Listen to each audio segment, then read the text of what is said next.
पिछले एपिसोड में हमने देखा था कि चेन दियान जो था वो एक होटल के अंदर आकर बैठा हुआ था और यहाँ पर आने के बाद वो एक बंदे से यहाँ इस इंपीरियल सिटी के अंदर चल क्या रहा है इसके बारे में जानकारी लेना चाह रहा था। लेकिन तभी वहाँ पर वो लड़की अपने फादर को लेकर पहुंच जाती है जिसके साथ चेन दियान का पंगा हो गया था। उसका फादर यहाँ पर बहुत ज्यादा भड़का हुआ था कि आखिर उसकी हिम्मत कैसे हुई उसकी बेटी के ऊपर हाथ उठाने की। तो उस लड़की का फादर वो अपने साथियों के साथ मिलकर चेन दियान के ऊपर अटैक करने की कोशिश करता है, लेकिन चेन दियान के ऊपर उसके किसी भी अटैक कोई असर होता ही नहीं और चेन दियान अपनी पावर का इस्तेमाल करते हुए उसको बढ़िया तरीके से सबक सिखाता है। मार मारकर उसने दोनों की हालत खराब कर दी थी। इस वजह से उस लड़की का फादर खुद ही चेन दियान से माफी मांगते हुए चाहता है कि सीनियर मुझसे गलती हो गई, मुझे माफ कर दीजिए। जिसके बाद यहाँ से ये एपिसोड शुरू होता है। तो इस एपिसोड की शुरुआत में हम यून शेन को देखते हैं। वो अपनी स्टार एकेडमी से कुछ और लड़कियों को लेकर आई हुई थी क्योंकि वो लोग यहाँ पर डिसापल को सेलेक्ट करने वाले हैं। जिनको भी ये लोग सेलेक्ट करेंगे वो उनकी स्टार एकेडमी के अंदर शामिल होगा। तो जितने भी लोग वहां पर खड़े थे वो लोग कहने लग जाते हैं कि आय हाय देखो तो स्टार एकेडमी की लड़कियां कितनी ज्यादा सुंदर हैं। लगता है कि लड़के यहाँ पर कल्टीवेशन के बजाय इन लड़कियों को देखने के लिए इनकी स्टार एकेडमी ज्वाइन कर लेंगे। मैं भी ऐसा ही चाहता हूँ, मुझे भी स्टार एकेडमी को ज्वाइन करना है। तो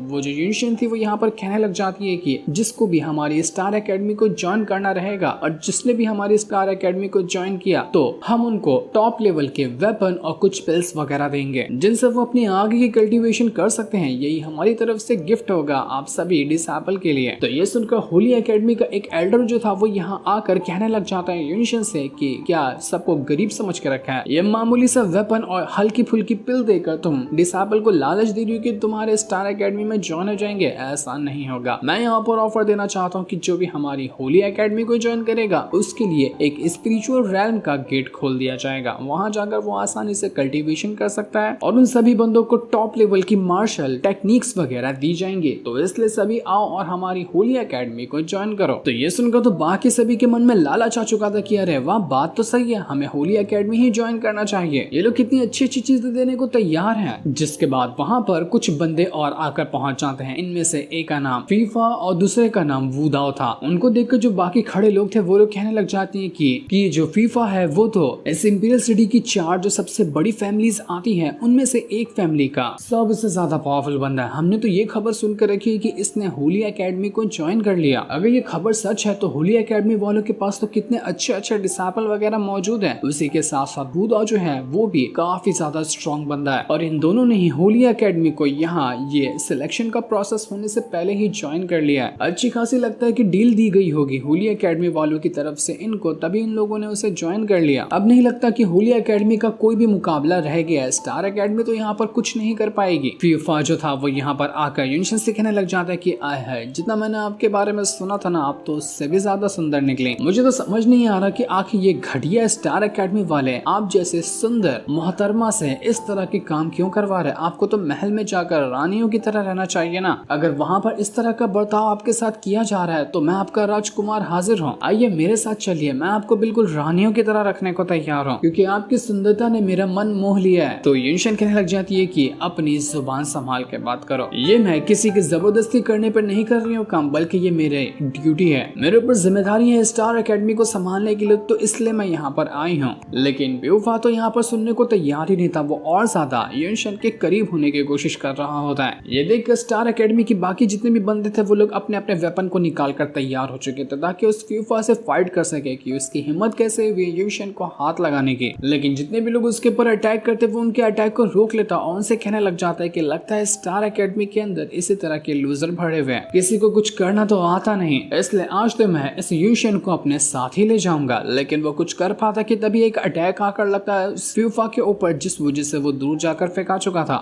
ये अटैक किसी और ने नहीं बल्कि किया था चेन दियान ने। वो यहाँ पर आकर पहुंच जाता है और यहाँ आने के बाद फीफा उससे कहने लग जाता है कि आखिर तो है कौन, तेरी हिम्मत कैसे हुई कि मेरे ऊपर हाथ लगाने की, तुझे पता भी है ना कि मैं कौन हूँ। तो चेन दियान कहने लग जाता है कि मैंने तो तेरे बारे में कुछ अच्छी चीजें सुनकर रखा था कि तू पावरफुल है तो लोगों की रिस्पेक्ट करता होगा, लेकिन आज तेरी हरकत सामने देखकर पता चल गया ना कि वो सारी बातें झूठी थी। तो एक नंबर का घटिया इंसान निकला। यूनिशन चेन दियान को देखकर यहाँ पर काफी ज्यादा खुश हो जाती है। तो चेन दियान उससे कहने लग जाते हैं कि अरे प्रिंसेस आप मुझे अभी तक पहचान ली, हम तो सिर्फ एक बार मिले थे ना, आपकी याददाश्त बहुत अच्छी है, आपसे मिलकर मुझे काफी अच्छा लगा। ये देखकर वो जो फीफा था वो कहने लग जाता है चेन दियान से कि तेरी हिम्मत कैसे हुई भरे बाजार में जहाँ पर सारे लोग खड़े हुए हैं मुझसे एक लड़की को छीन लिया, ये जिंगशन मेरी हो चुकी है, मैं उसको किसी को भी ले जाने नहीं दूंगा। तो चैंपियन कहता है कि अभी तो सिर्फ लड़की छीना है, बहुत कुछ तेरे से छीनना तो अभी बाकी ही है। वो होली एकेडमी का जो एल्डर था उसको यहाँ पर खुला चैलेंज देते हुए कहता है कि मैं यहाँ पर इस फ्यूफा से फाइट करना चाहता हूँ, अगर मैंने यहाँ पर इसको हरा दिया ना तो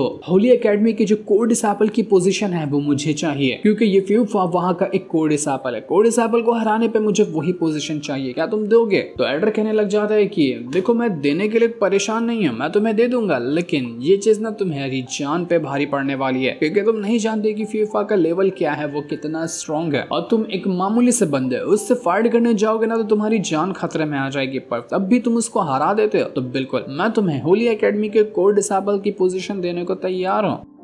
बाकी लोग जो थे वो यहाँ पर कहने लग जाते हैं कि लड़की का चक्कर बाबू भैया, लड़की का चक्कर देख रहे हो, यहाँ पे इस लड़की को बचाने के लिए ये इतना नल्ला सा बंदा इतने पावरफुल फ्यूफा से फाइट करने के लिए पहुंच गया। लगता है कि ये अब मरने वाला है, ये आशिक मजनू अब मर जाएगा। तभी वुदाओ जो था वो अपनी पावर का इस्तेमाल करते हुए अपनी स्पेशल बोल्ट को चेंतियान की तरफ फेंक देता है। तो चेंतियान यहाँ पर अपनी स्वॉर्ड की पावर का इस्तेमाल करते हुए उस बर्ड को डिस्ट्रॉय कर चुका था। चेंतियान वुदाओ से कहने लग जाते कि जरा तू ज्यादा खुश मत हो, पहले इस फ्यूफा का नंबर है, उसके बाद तेरा भी नंबर आने वाला है, बहुत चर्बी है ना तेरे अंदर, अभी उसको पिघलाता हूँ मैं। वो जो वुदाओ था यहाँ पर कहने लग जाता है कि चेंतियान से मुझे लगता है ना कि मैं तुझसे पहले मिल चुका हूँ, शक्ल याद नहीं आ रही लेकिन कहाँ मिला है, मुझे ऐसा लग रहा है कि तुझसे मिला हूँ। तो चेंतियान कहने लग जाता है कि हो सकता है कि पहले मैंने कभी तुझे कुत्तों की तरह मारा हो, क्योंकि जिसको मैं मारता हूँ ना अपनी आखिरी सांसों तक के वो इंसान मेरा चेहरा याद करके रखता है, तो याद कर कहीं ना मैंने तुझे मारा ही होगा। ये सुनकर वुदाओ भड़क जाता है कि तेरी हिम्मत कैसे मेरी बेइज्जती करने की। तो वो यहाँ पर वापस से चेंतियान के ऊपर अटैक करने की कोशिश करता है, लेकिन चेंतियान अपनी स्वॉर्ड का इस्तेमाल करते हुए जितने भी उसके अटैक होते उसको डिस्ट्रॉय करता और अपने ड्रैगन को बाहर निकालते हुए वुदाओ के बर्ड को पूरा निगल कर खा जाता है। बड़ा आया था वुदाओ, उसके तो यहाँ पर कुछ ही मिनट में वाट लग गई। चेंतियान कहने लग जाता है कि तुम्हारी इस होली एकेडमी के अंदर लोग कहने को सिर्फ पावरफुल है लेकिन असल में है नहीं। देखो तो जरा इस वुदाओ को हराने में मुझे कितना टाइम लगा होगा, 15-20 सेकंड, उससे ज्यादा नहीं लगा। युनशन के साथ जो लड़की खड़ी थी वो एकदम हैरान रह जाती है। वो युनशन से कहने लग जाती है कि यार तुम इस बंदे से पहले मिली हो क्या, कहाँ से मिल गया तुम्हें इतना खतरनाक बंदा, हमने तो उसको नल्ला समझा था लेकिन ये तो बड़ा पावरफुल लग रहा है। इस तरह का बंदा अगर हमारे सपोर्ट में होना तो हम तो फिर किसी से डरेंगे ही नहीं।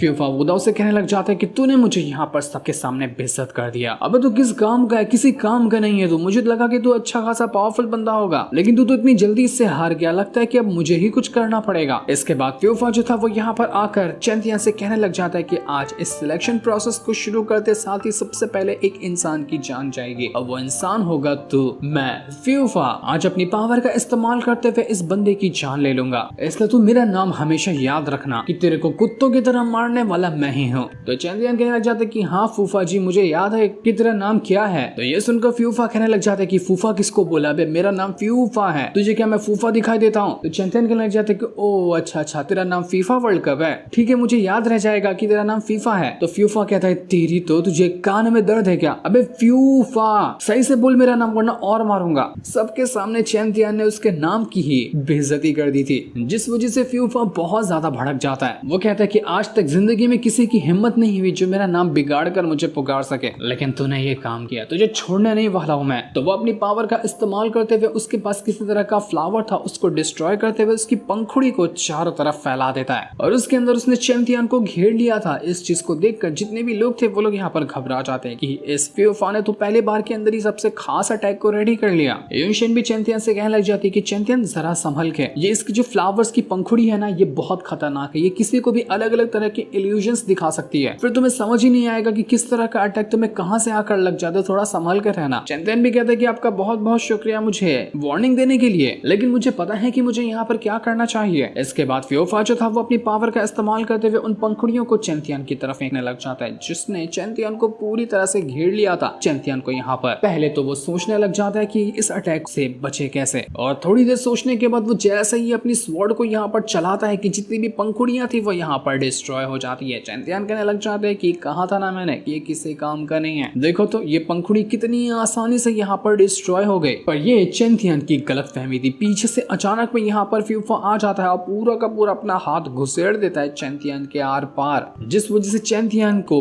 बहुत भयंकर यहाँ यहाँ पर चोट लग गई थी। उस फ्यूफा ने चैंतियन का ध्यान भटकाया पंखुड़ी में और पीछे से आकर उसने उसके ऊपर अटैक कर दिया। फ्यूफा बड़ा खुश कि चलो वाह, मैंने तो यहाँ पर इस चैंतियन को हरा दिया। बड़ा बोलता था लेकिन इसकी तो वाट लगा दी मैंने। पर तभी उसको पता चलता है कि जिस चैंतियन को उसने मारा है वो तो बस एक इल्यूजन था। असल चैंतियन तो उसके पीछे आकर खड़ा हो जाता है और वो उसके ऊपर अटैक करते हुए कहता है कि क्यों बे बगलोल, तुझे क्या लगा था कि खाली तू ही लोगों को इल्यूजन दिखाकर उनमें फंसा सकता है? अबे ये इल्यूजन की चीज ना मैं बचपन में सीखा करता था, मुझसे पंगा ले रहा था तू ये मामूली इल्यूजन टेक्निक को दिखाकर। ऐसे इल्यूजन में तुझे घुमाऊंगा ना कि जिंदगी भर वहीं पे फंसा रह जाएगा, कभी बाहर नहीं निकल पाएगा। जिस चीज को देखकर सारे के सारे लोग दंग रह जाते हैं कि भाई साहब पहली बार किसी बंदे ने इस फ्यूफा के पंखुड़ी वाले अटैक से अपनी जान बचाई है। ये इंसान पहला इंसान है जिसने ये कारनामा करके दिखाया। सारे के सारे लोग हैरान थे। वो तो खुद दंग रह जाता है कि ये है कौन यार, इस तरह के बंदे से मैं पहले कब मिला हूँ मुझे कभी याद ही नहीं आ रहा। पर जो भी है ये है बड़ा खतरनाक। फ्यूफा कहने लग जाते कि तुझे ना मैं यहाँ पर कांग्रेचुलेशन करना चाहता हूँ कि तू यहाँ पर मेरे एक अटैक से बच चुका है। ये तेरे लिए ना प्राउड करने वाली बात है, तो खुद पे प्राउड कर ले। वैसे तू मुझे अपना नाम बताएगा, क्योंकि जिसको भी मैं मारता हूँ ना उसके कब्र के ऊपर मैं खुद जाकर उसका नाम लिखता हूँ, तो अपना नाम बता देगा तो मेरे लिए आसानी होगी। तो चैंतियन यहाँ पर अपना नाम वू चैन बताता है जो उसने अपनी आइडेंटिटी को बदलने के बाद रखा था। तो ये सुनकर फ्यूफा कहने लग जाते कि ठीक है फिर आज मैं यहाँ पर इस वू चैन को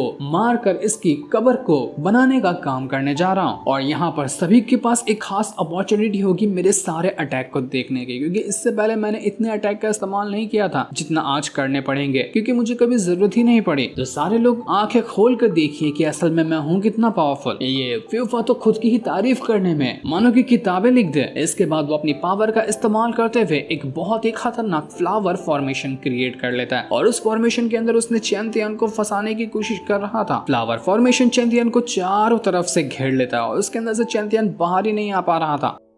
फ्यूफा कहने लग जाता है कि देखा मेरा कमाल, तू इस फॉर्मेशन के अंदर फंस चुका है। अब तुझे पता चलेगी कि असल में इस फॉर्मेशन की पावर क्या है। ये फॉर्मेशन तेरी जान ले लेगा। तो चैंतियन कहने लग जाता है कि बस बस यार, तेरा पिछला अटैक भी नल्ला ही था और ये अटैक भी कोई 30 मार खान वाला अटैक बनकर नहीं आ जाएगा। तूने मुझे बिल्कुल डिसअपॉइंट कर दिया यार, मुझे लगा था तू पावरफुल बंदा होगा, लेकिन देख तो अपने आप को, तू नल्ला है। इसके बाद चैंतियन जैसे चुटकी बजाता है वो फ्लावर फॉर्मेशन पूरी तरह से डिस्ट्रॉय हो चुका था। चैंतियन को कुछ करने की जरूरत ही नहीं, उसकी चुटकी ही काफी रह गई थी। फ्यूफा की हालत खराब हो जाती कि यार ये क्या हो रहा है, लोगों के सामने तो मेरी बेइज्जती हो रही है, ये मेरे सारे अटैक को रोके जा रहा है। तो वो एक के बाद एक करते हुए और भी जितने अटैक थे वो सभी चैंतियन के ऊपर करने की कोशिश करता है, लेकिन चैंतियन उसके सारे अटैक को डिस्ट्रॉय किए जा रहा था। कोई भी अटैक का उसके ऊपर असर ही नहीं हो रहा था। चैंतियन के इस खतरनाक पावर और उसके एटीट्यूड को देखकर वो दूसरी लड़की यूनशन से कहने लग जाती कि यूनशन जरा एक बार ट्राई करो ना इस चैंतियन को अपने टीम में शामिल करने का। अगर ये हमारी स्टार एकेडमी में आ जाता है ना तो हमारी सारी प्रॉब्लम खत्म हो जाएगी। वो तो तुम्हें पहचानता है ना,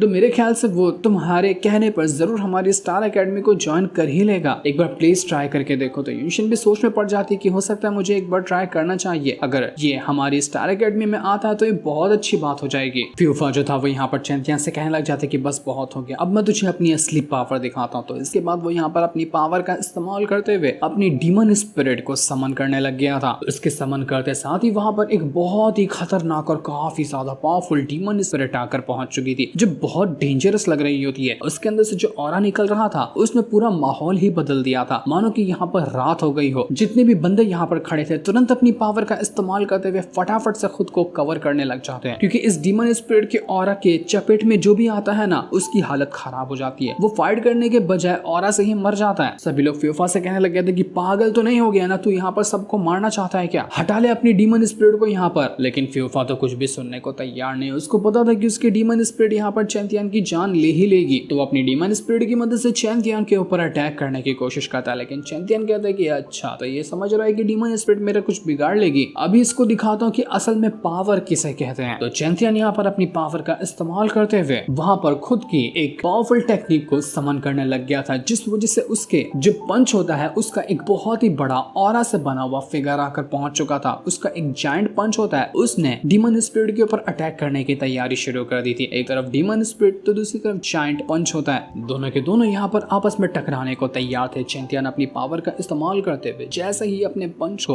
उस डीमन स्पिरिट की ओर क्या भेजता है कि वो एक ही पंच लगते हुए डीमन स्पिरिट पूरी तरह से चकनाचूर होकर खत्म हो जाती है। डीमन स्पिरिट का खात्मा ही हो गया, वो भी सिर्फ एक पंच के अंदर। इस वजह से वो जो फ्यूफा था उसकी हालत बुरी तरह से खराब हो जाती है, क्योंकि इसकी डीमन स्पिरिट उसकी ही पावर से मिलकर बनी हुई थी और ये होते साथ ही उसका अंचर पंचर ढीला हो गया। चैंटियन कहने लग जाते कि देखा पापा किसको कहते हैं, बड़ा आया था मुझसे पंगा लेने वाला, लगता है कि अब तुझे तेरी ये औकात यहाँ पर पता चल ही गई होगी। पूरे के पूरे सिलेक्शन प्रोसेस में जो लोग आए हुए थे सब एकदम हके बके रह गए थे। किसी को अपनी आंखों पर यकीन ही नहीं होता कि वो लोग अभी क्या देख रहे हैं। आखिर यहाँ पर हुआ क्या? फ्यूफा वूदा दोनों के दोनों को इस चैंटियन ने इतनी आसानी से कैसे हरा दिया? ये तो बिल्कुल इम्पॉसिबल बात है, ऐसा हो ही नहीं सकता। लेकिन इस बंदे ने ये काम यहाँ पर करके दिखा दिया। ये बड़ा ही मिस्टीरियस और काफी खतरनाक बंदा लग रहा है। फ्यूफा जो था वो यहाँ पर चैंटियन से कहने लग जाता है कि ठीक है, तूने मेरी डीमन स्पिरिट को डिस्ट्रॉय कर दिया ना, अभी भी मेरे पास 4 अलग अलग अटैक बचे हुए जो कि बहुत ज्यादा खतरनाक है। मैं सबका इस्तेमाल करने वाला हूँ। आज या तो तू मरेगा या फिर मैं मरूंगा। तो वो यहाँ पर दोबारा से अपना एक और पावरफुल अटैक को रेडी करने की कोशिश करने लग गया था, लेकिन वो यहाँ पर अटैक कर क्या पाता कि इससे पहले वहाँ पर आवाज आती है कि बस हो गया, रुक जाओ। जिसके बाद देखते ही देखते होली एकेडमी का जो फर्स्ट जनरेशन का लॉर्ड होता है वो आकर यहाँ पर पहुंच जाता है। ये था होली एकेडमी का फर्स्ट जनरेशन लॉर्ड। ये यहाँ पर आकर उस फ्यूफा को रुका चुका था। सबके सब हैरान रह जाते कि आखिर फर्स्ट जनरेशन लॉर्ड यहाँ पर क्या करने के लिए आए हैं। ये तो किसी भी मैटर में जल्दी आते ही नहीं है। लेकिन देखो तो आज इस चैंपियन की वजह से लॉर्ड को खुद उठकर यहाँ पर आना पड़ा। लेकिन अभी हमें यहाँ पर नहीं दिखाया जाता कि असल में ये लॉर्ड किस लिए आया है। या चैंपियन को वो सजा देने के लिए आया है या फिर चैंपियन की पावर देखकर वो खुश हो गया होगा तो उसको अपनी टीम में शामिल करने के लिए आया होगा। ये चीज तो हमें अभी नेक्स्ट एपिसोड के अंदर पता चलेगी, जिस सीन को दिखाते साथ ही ये वाला एपिसोड यहीं पर एंड हो जाता है। Thanks for watching.